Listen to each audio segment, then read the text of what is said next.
have a crafty kid at home who always wants to make art, I'm going to show you 3 ways today that you can use our door hanger templates to help your kids create at home. Okay, the first thing you can do is you can print out your template. This is the floral horse design from our website, and I've printed it out at about a 6-inch size. And then I have a little canvas panel here that's about 8 by 10. I think I got it at the Dollar Tree. My daughter loves painting these things. So I'm going to just tape this down using a piece of painter's tape. I'm just going to eyeball it, get it centered up as best I can. Put the painter's tape down. This will allow me to keep it centered where I want it. I'm going to place my graphite or carbon paper underneath, and then I'm just going to trace the entire thing, and we'll have something for her to paint on.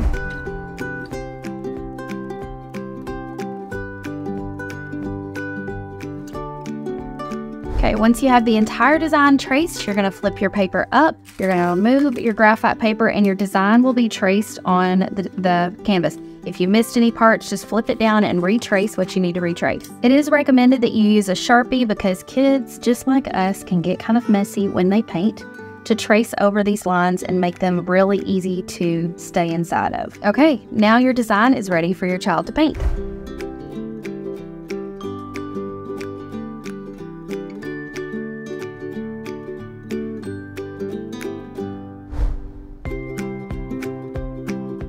Okay, another idea that you can do at home with your kids is using Shrinky Dinks or shrink art sheets. I got these online. They are clear, and you can create any sort of art on them and then shrink them by baking them in the oven. So it's a super fun project. Once you have your Shrinky Dink film pulled out, you're going to use the frosted side. It feels matte instead of slick, and you're going to have that side facing up, and underneath you're going to place your printed design. Now this is again the floral horse design, and I printed it at about 3.5 inches tall. And I'm just tracing this with a ballpoint pen. Okay, once your design is traced, you have a cute little horse there, and your child can now paint this or color it with markers, and then you can put it in the oven and bake it, and it will shrink down to make like a keychain sized item or a cute little charm that they could turn into jewelry. So I'm gonna let my daughter color this one.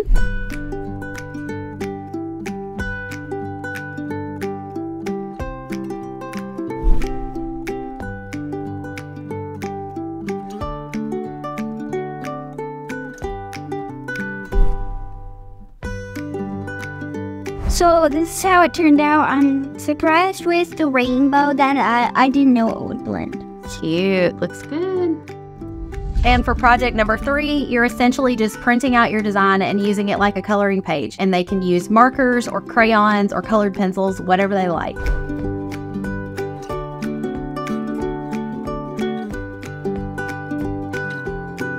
As you can see, my daughter really enjoys art, and she had a blast coloring and painting all 3 of these projects. So I hope you found something that your kids could enjoy too, and something to keep them occupied while you get some work done.